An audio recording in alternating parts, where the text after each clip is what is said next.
Hi friends, இன்றைக்கி நம்ம என்ன பண்ண போகிறோம்னா கரிசலாங்கண்ணியில் குருமா பண்ண போகிறோம். எல்லோரும் இது வந்து கரிசலாங்கண்ணியில் சாதாரணமாக கூட்டு மாதிரி பண்ணுவாங்க. அது சில பேருக்கு சாப்பிட பிடிக்காது. குருமா மாதிரி பண்ணால் இதை தோசைக்கு தொட்டு சாப்பிடலாம், தோசை இட்லிக்கும் சாதத்துக்கு ஒன்றாலும் பண்ணி சாப்பிடலாம், சைட் டிஷ்ஷாகவும் தொட்டு சாப்பிடலாம். இப்போ இது நிறையா மருத்துவ குணம் நிறையா நிறைஞ்சது. இதில் வாரத்தில் ஒரு நாள் எடுத்துக்கிட்டோம்னா ஹீமோக்ளோபின் அயன் நல்லா இருக்குது. கேன்சரை கூட குணப்படுத்துகிற இதை மருத்துவ குணம் இருக்குது. அதனால் எல்லோரும் இதை உபயோகப்படுத்துங்க. என்ன ஆரம்பிக்கலாமா பார்ப்போமா எப்படின்னு? இப்போ என்ன பண்ணுறோம், நம்ம தாளிக்க போகிறோம். தாளிக்கிறதுக்கு 1 டீஸ்பூன் எண்ணெய் விட்டுக்கிறோம். நான் சுட்ட எண்ணெய் எடுத்துக்கிட்டேன், அது கொஞ்சம் கலராக இருக்குது. கடுகு 1 டீஸ்பூன், உளுத்தம்பருப்பு 1 டீஸ்பூன்,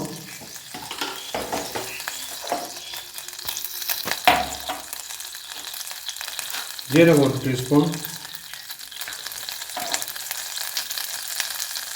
சோம்பு தேவையான அளவு, பெருங்காயம் தேவையான அளவு 1 டீஸ்பூன், வரமிளகா நான் காரம் கம்மியாக இருக்கனால 2 வச்சுருக்கேன். உங்களுக்கு காரம் சேர்ந்தாப்புல நீங்கள் இன்க்ரீஸ் பண்ணிக்கலாம். பூண்டு ஒரு 5-6 பல், வெங்காயம் ஒரு 10-15 வெங்காயம்,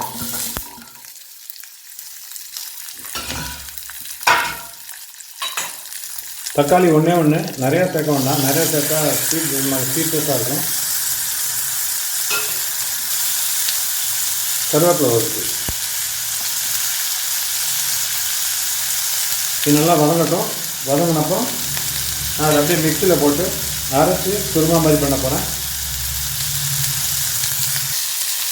1/2 டீஸ்பூன் தனியா பொடி,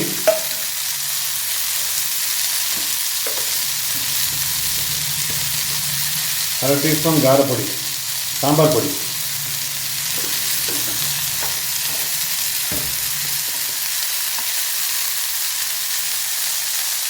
உப்பு 1 டீஸ்பூன். உப்பு தேவையான அளவு போட்டுருங்க. அப்புறம் தேவையான டேஸ்ட் பார்த்து நீங்கள் வேணுங்கிற அளவு போட்டுக்கலாம்.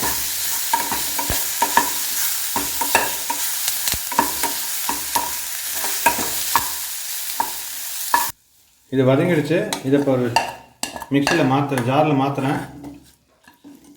மாற்றிட்டு கீரையை கொஞ்சமாக வதக்கிட்டு அதில் அரைச்ச பேஸ்ட்டை போட்டு கலரிட்டு மேலே தேங்காய் போட்டு கலரி வச்சிடலாம். கீரை நாங்கள் இப்போ இதில் போட்டு வதக்கிக்க போகிறோம். வதக்கி இது நல்லா வதங்கினப்புறம் இதில் அரைச்ச குருமா பேஸ்ட்டை போட்டு கலரி வைப்போம். அரைச்ச குருமாவுக்கு 1 கப்பு தேங்காயும் சேர்த்துக்கிறேன். ஏன்னா குருமா மாதிரி அப்போ தான் தேங்காய் நல்லா பேஸ்ட்டாக இருக்கும். மூடி போட்டு வேக வச்சுருந்தோம் இல்லையா, இப்போ பாருங்கள் ஓரளவுக்கு வெந்துருச்சு, நல்லா கலர் மாறிடுச்சு. இப்போ இதில் நம்ம வரமிளகா, உளுத்தம்பருப்பு, தேங்காய், வெங்காயம், பூண்டு எல்லாம் போட்டு அரைச்சிருந்தோம் இல்லையா, அந்த பேஸ்ட் அதில் போட்டு இப்போ மிக்ஸ் பண்ணுறோம்.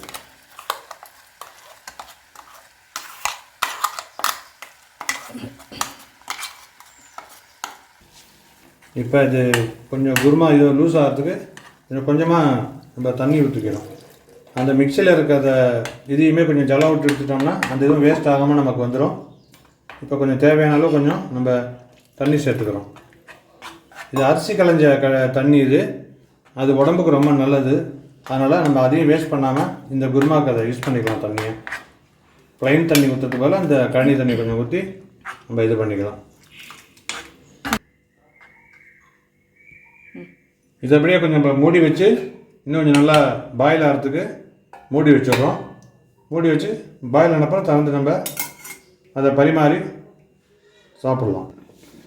வேக வைக்கும்போது சிம்மில் வச்சே வேக வைங்க, இல்லைன்னா அடி பிடிச்சிடும். அதனால் சிம்லேயே வச்சு வேக வச்சு நம்ம எடுத்துக்கலாம்.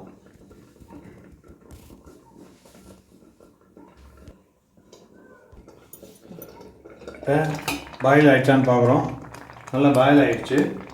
இந்த கலர் நல்லா அதில் பச்சை தன்மைலாம் போயிடுச்சு, நல்லா வாசனையாக இருக்குது, கமகமன்னு. இப்போ நம்ம அடுப்பை அணைச்சிடலாம். இப்போ இதுக்கு மேலே கொத்தமல்லி தழையை மழை சாதல் மாதிரி அப்படியே புலன்னு போட்டு விட்டுட்டோம். இது சாப்பிட நல்லா சுவையாகவும் இருக்கும், ஆரோக்கியமாகவும் இருக்கும். எல்லோரும் சாப்பிடுங்க. சாப்பிட்டா உங்கள் வீட்டுக்கு வரவங்க திரும்பி திரும்பி கேட்டுகிட்டே இருப்பாங்க. அதனால் எல்லோரும் நல்லா ஆரோக்கியமாக இருங்க, ஆரோக்கியமாக வாழுங்க. தேங்க்யூ.